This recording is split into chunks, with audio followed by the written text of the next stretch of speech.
অসমৰ দুই শ্বহীদ কমে সৰুপেটাৰ দিলীপ কুমাৰ দাস আৰু দুধনৈ বাবুল ৰাভালৈ ৰাষ্ট্ৰপতিৰ বিশেষ সন্মান।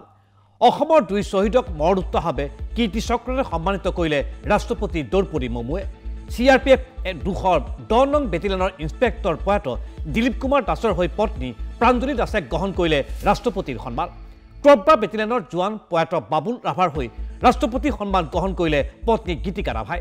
ৰাষ্ট্ৰপতি দ্ৰৌপদী মুৰ্মুৱে মৰণোত্তৰভাৱে দেশৰ দ্বিতীয় সৰ্বোচ্চ বীৰত্ব পুৰস্কাৰ তুলি দিয়ে শ্বহীদ পত্নীৰ হাতত। উল্লেখযোগ্য যে 2021 চনৰ 3 এপ্ৰিলত ছত্তীশগড়ত বাস্তাৰ অঞ্চলত মাওবাদীৰ সৈতে হোৱা এনকাউণ্টাৰত শ্বহীদ হৈছিল সৰুপেটাৰ দিলীপ দাস আৰু দুধনৈৰ বাবুল ৰাভা। এই ঘটনাত মুঠ 22 জন নিৰাপত্তা বাহিনীৰ জোৱান নিহত হৈছিল। তাৰ উপৰিও সংঘৰ্ষত মৃত্যু হৈছিল 20 জন মাওবাদীৰ। এই সংঘৰ্ষৰ সাহসেৰে মাওবাদীৰ বিৰুদ্ধে যুঁজ দিছিল অসমৰ দুই কীৰ্তি সন্তানে। অসীম সাহসেৰে যুঁজ দি মৃত্যু সাৱটি ল'লে অসমৰ দুই জোৱানে। দুইজনৰ সাহসিকতাৰ বাবে মৰণোত্তৰভাৱে সন্মানিত কৰে দেশৰ ৰাষ্ট্ৰপতি দ্ৰৌপদী মুৰ্মুৱে। ৰাষ্ট্ৰপতি ভৱনৰ দৰবাৰ হলত অনুষ্ঠিত হয় সন্মান প্ৰদান অনুষ্ঠান। অনুষ্ঠানত দুই শ্বহীদৰ পত্নী তথা সন্তান আৰু মাতৃও উপস্থিত থাকে। আহক চাওঁ তেওঁলোকে এই স্বামীৰ হৈ সন্মান গ্ৰহণ কৰাৰ পাছত কি ক'ব খুজিছে। বহুত ধন্যবাদ, তেখেতলৈ বহুত ধন্যবাদ। এনেকৈ যে সকলো মন্ত্ৰী MLA বহুত অফিচাৰ তেখেতসকলৰ আগত যে আমাক এনেকৈ তাহাঁতৰ লগত এনেকৈ খাৰা উঠিব পাৰিছোঁ, সেইখিনিয়ে মোলৈ বহুত ধন্যবাদ। আৰু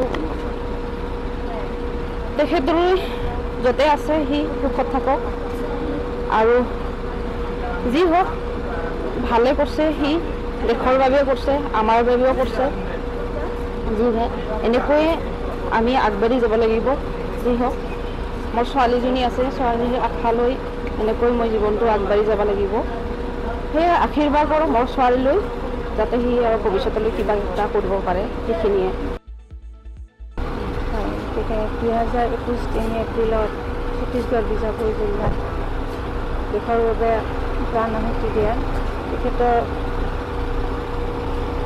এই আত্মবলিদান যাতে অথলে নাযায়, আমাৰ মাজতে সদায় জিলিকি থাকে। আৰু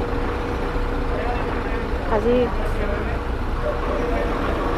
ৰাষ্ট্ৰপতি কীৰ্তি চক্ৰৰে ঘোষণা কৰা হৈছে তেখেতৰ। এয়া ছত্তীশগড়ৰ মাওবাদীৰ বিৰুদ্ধে সাহসিকতাৰে যুদ্ধ কৰি মৃত্যুমুখত পৰা দুই সৈনিক দিলীপ দাস আৰু বাবুল ৰাভালৈ মৰণোত্তৰভাৱে আগবঢ়োৱা হ'ল ৰাষ্ট্ৰপতিৰ বিশেষ সন্মান। তেওঁলোকৰ হৈ পৰিয়ালে গ্ৰহণ কৰিলে ৰাষ্ট্ৰপতিৰ পৰা এই বিশেষ সন্মান।